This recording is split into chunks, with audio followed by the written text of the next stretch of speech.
Life as a man is exceptionally difficult. I say the most beautiful and the most terrifying thing about being a man is you're born without value. Society doesn't care about you. You're only going to be cared about based on how useful you are. You have the chance to build yourself up and become a superhero if you're prepared to do the hard work and be indefatigable enough to never quit.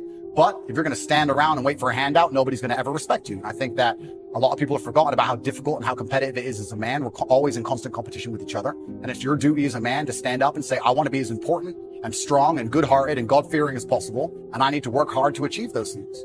And the dangerous thing about overly emotional men is that they're dangerous. They're genuinely dangerous. This is what's crazy. All these people who talk about toxic masculinity and how bad it is for men to be traditionally masculine. A traditionally masculine man does things he doesn't feel like doing because it is his duty to do that. He charges into the burning building because it is his duty. Not because he feels like it, because it is his duty. We're now teaching the new generation of men that they don't have duty and they can just act on their feelings and act how they feel, and they don't have to act as a man should. Do you know what happens when you get men who just act how they feel? You get school shooters, you get violence. Men who do not control their emotions are dangerous. If you find a man who is stoic, he's not going to hurt people. He's going to sit and think about his actions very carefully, and he's going to be a good man who protects and provides for his family. You find a man who just acts out on impulse and does whatever he feels like, you're going to find a dangerous man. Sitting here telling men to cry more and act with their feelings, and it's okay to feel this way, that way, etc., and have no self-control. That is why we have the problems we have in the world. Absolutely not wrong. So when they talk about toxic masculinity, they have it completely inverse, on its head, completely not wrong. We need to be teaching Stoicism. We need to be teaching young men to understand that the world is very, very difficult. It's hard to be a man. You're going to feel bad sometimes. You just suck it up and perform anyway. Don't just sit there and cry your eyes out or blame other people. And when bad things happen, they call traditionally masculine men. If you need a firefighter, you need a masculine man. When you call the police because of the problem you had, you want masculine men. And as soon as a woman or a man is in trouble, when you look for backup, you look for masculine men. And masculine men have a duty to provide and protect those they care about. We have a duty to do things we don't feel like doing because we know we're supposed to do them. And that's why we stayed in the Titanic and died. The real problem with the world is that there's an epidemic of cowardice. Men are cowards. We have an epidemic of cowardice. Everybody is so afraid. It's on the other side of fear that you're going to garner the respect of other individuals. You have to do things that they're afraid to do, meaning most likely you are also afraid. I've done a bunch of shit. I was afraid 87 times before I got in the ring and cage. It's scary, right? I lived a scary life. But by going through all of that, I'm now respected. You have to learn to face your fear. I'm not saying not be afraid, because that's not brave. If you do something you're not afraid, you're not brave.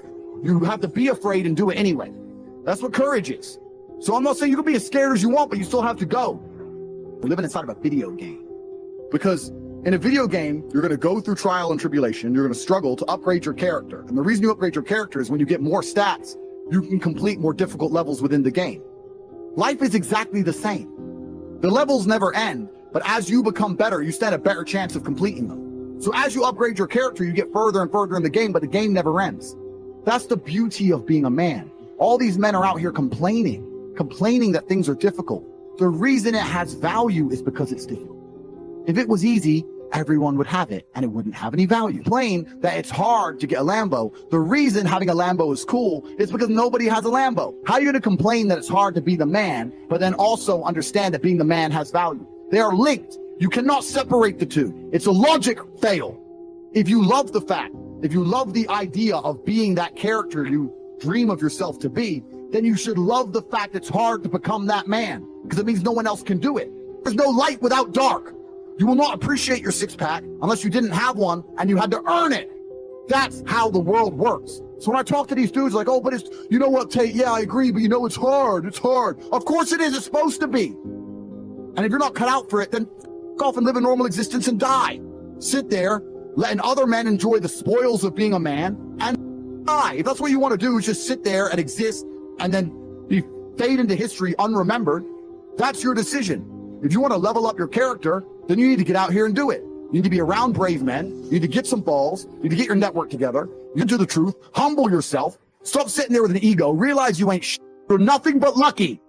Bacteria could have stole your eyesight at the age of 3, and it didn't. You could have been in a car crash and lost both your parents. Never happened. You've been nothing but lucky. Blind luck has given you a favorable hand, and you've managed to f*** it up.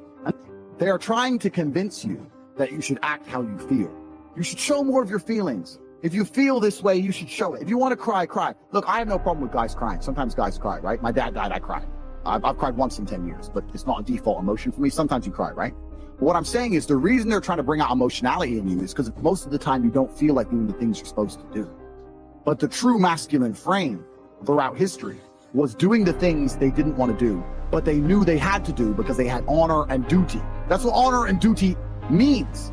Do you think the men on the Titanic wanted to stay on the Titanic? No, we're men. We have to stay. We're scared, but we must. It's our duty to let the women and children on the lifeboats. This is masculine duty. When you remove self-control from men, you get, not only do you get emasculated weak men, but what you also get is very dangerous men. Because the world at large is trying to tell you, just be more in touch with your feelings and everything's going to be fine. Men also have an innate desire, one, for conquest, and two, we have a biological response. We are very predispositioned to anger. You look at all these school shooters and these are men who can't control their emotions. That's all they are. Facts. They have no self-control. And then they go and do dangerous. A good man controls himself. I have absolute self-control. If I decide to smash your face in, it was a very conscious decision. Nothing to do with the fact I was angry. You understand? Emotional control is absolutely and utterly important as a man. Now, I'm not saying become a stoic dork, have no personality, be a boring. I'm not saying that. I'm saying that you need to understand as a man, there are certain principles under which you act, regardless of how you feel. Bam. I can wake up in a terrible mood. I can wake up sad. I can ache. I can have a busy day, stressed, etc. I will complete the same tasks as if I woke up in a fantastic mood. I'll do the same things because how I feel has no bearing on the things I'm going to do with my day because I have duty to myself and to my bloodline. So a lot of you guys out here are acting like fools because you feel like acting like fools. And what I'm going to say to you is, because you think there's something wrong with you, you go, well, I lack motivation. You hear this one? I don't have the motivation to go to the gym. Well, here's the news flash. Neither did I. And I still did it. So now what are you going to say? Now you have no excuse, right? Oh, you're scared to get in the ring. So was I. I still did it. Scared to get in the cage. So was I. I still did it. Being a man isn't about not feeling things. It's about acting the way you're supposed to act, regardless of how you feel. And I'm tired of hearing guys message about how they feel. I don't feel motivated. I don't feel. Feel. Leave the feelings to the girls, right? That's what they do. We act. We're men of action. We get things done. So the world got built. All of it. All the men who built the skyscrapers felt scared. They did it anyway. You need to become a man of action. Stop worrying about how you feel and start worrying about what you're supposed to be doing. You have a series of emotions you live with regularly, don't you? Those emotions could be bliss, passion, joy, faith, but they could also be worry, stress, depression, frustration, concern. And because you've done it over and over again, even though you know they don't serve you, you will find a way on a very regular basis to get those damn emotions. The quality of your emotions is going to be the quality of your life. The Bible says in 1 Corinthians, we are unspiritual when we're under the control of ordinary impulses. And that's the way so many people are today. They just let their feelings run their lives. If they feel like telling somebody off, they just tell them off. They feel like being depressed, and they go around all depressed. But friends, we cannot just act on these emotional impulses and expect to have any kind of victory in our lives. Feelings can get us into trouble.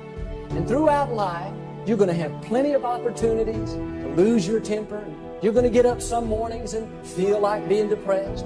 At times you'll get caught in traffic and feel like being impatient, feel like getting upset. But we've got to learn how to follow wisdom and do what we know is right and not just follow our feelings around. I can feel my emotions rising, but I made a decision not to get on board. Just because you can feel those emotions doesn't mean you have to get on board. When you feel like saying something that you know you shouldn't say, don't get on board. If things aren't going your way and you kind of feel like being discouraged, you've got to learn to discipline the negative feelings and keep a good attitude anyway. It's when we do the hard things in life, that's when God is developing our character. Somebody offends us and we just don't let it bother us. We just take the high road. That's when we're really maturing. But the problem today is too many people are not willing to pay the price to walk in victory. They don't want to be inconvenienced. They just want to take the easy way out. The easiest thing to do is to just let our flesh have its way. If you want to grow up and experience God's best, it's going to take some hard work. It's hard to keep a good attitude and be patient when nothing's going your way. Sometimes it's going to make us uncomfortable. But I read where there are two kinds of pain in life. One is the pain of discipline. The other is the pain of regret. And if we live a lazy, undisciplined life, and we act on these emotional impulses, we're going to make very poor choices that we regret later on. I mean, how many times have we acted on our emotions and said something that we know we shouldn't say, and later on, it ends up hurting us in that relationship? Friends, the pain of discipline is minuscule compared to the pain of regret. No discipline at the time is pleasant, but later on, it's going to bring you a harvest of great things. If you live on that shallow level of just always letting your flesh have its way, and I can tell you later on, you're going to have some major regrets. If you allow yourself to just go around being upset, impatient, and stressed out, later on it's going to catch up to you. Later on it's going to affect your health. If you just are loose in your morals and you just do whatever you feel like doing, well, it may give you some pleasure at the time, but later on it's going to cost you a very heavy price. See, God will only promote us as high as our character will take us. And God is not going to put you in a position of greater leadership if you are not treating the people in your life right now with respect and honor. If you're being lazy and not being faithful to do what you know you should be doing, then that's going to keep you stagnant. That's going to keep you from growing. If you had a problem with your temper 10 years ago and you have that same exact problem today, I can tell you that's keeping you from God's best.